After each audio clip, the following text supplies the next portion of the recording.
জিনিসগুলো কি স্যার পচা যায়? এটির মেয়াদ থাকবে কেন?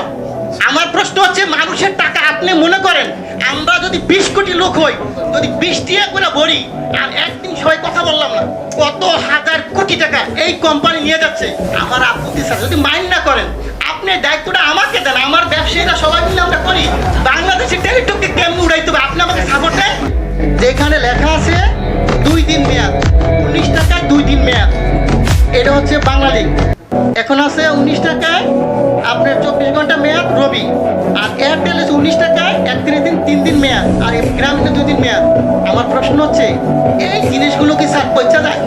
এটির মেয়াদ থাকবে কেন? আমার প্রশ্ন হচ্ছে, মানুষের টাকা আপনি মনে করেন আমরা যদি 20 কোটি লোক হই, যদি 20 টাকা করে ভরি, আর একদিন সবাই কথা বললাম না, কত হাজার কোটি টাকা এই কোম্পানি নিয়ে যাচ্ছে, সিস্টেমের মাধ্যমে নিয়ে যাচ্ছে। এর আগে আমি বলেছিলাম, একটা নিউজে দেখাইছে 17 মিলিয়ন ভিউজে। ওদিক থেকে উচিত ছিল এই সিস্টেমটাকে বাংলাদেশে বন্ধ করে দেওয়া। আমি বারবার বলেছি, গরিব মানুষ ভিক্ষা করে, সে 20 টাকা বলে, আপনি হয়তো জানেন না। আজকে বললাম সে তার মা মারা গেছে, বাপ মারা গেছে, সে কথা বলবো না, বলে যাবে কেন? এই গ্রামীণ ফোন কোম্পানি বা অন্য কোনো কোম্পানিরা তারা আপনাদেরকে না জানে হাজার হাজার কোটি টাকা সিস্টেমের মাধ্যমে নিয়ে যাবে। এটা কিন্তু তার সহ্য করার মতো না।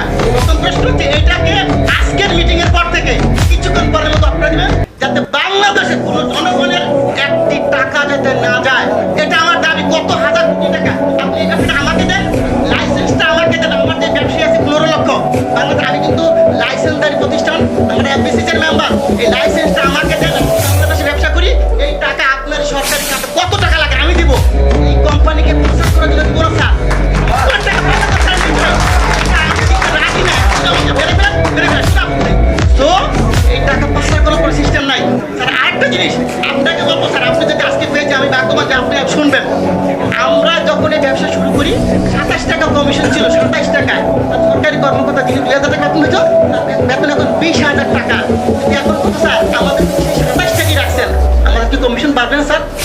আমার প্রশ্ন হচ্ছে, আপনারা অবশ্যই একটু কমিশনের ব্যাপার ব্যবস্থা করেন, যাদের ব্যবসা করে তারা আমার সবাই শিক্ষিত ছেলে স্যার। এখানে প্রায় 15 লক্ষ ব্যবসা করি। আমরা যারা ব্যবসা করি কোটি কোটি টাকা কামাই দিচ্ছি, তা আমাদের কিন্তু দেখবেন স্যার। আরেকটা কথা, টেলিটক আপনি হয়তো জানেন না। এই টেলিটকের ব্যাপারে আমি একবার বলছিলাম, বাইসে আমি সম্ভবত জানি না, উনি আমাকে বলে এটা দায়িত্ব তো বাবা আমার না রে ভাই, এটা দায়িত্ব হলো কার? বিটিআরসি না, টেলিযোগাযোগ। আমি ঠিক আছে, আমি স্যারকে পাই বলবো স্যার। আমার আপত্তি স্যার, যদি মাইন্ড না করেন আপনি দায়িত্বটা আমাকে দেন, আমার ব্যবসায়ীরা সবাই মিলে আমরা করি। বাংলাদেশের টেলিটককে কেমন উড়াইতে হবে আপনি আমাকে সাপোর্ট দেন।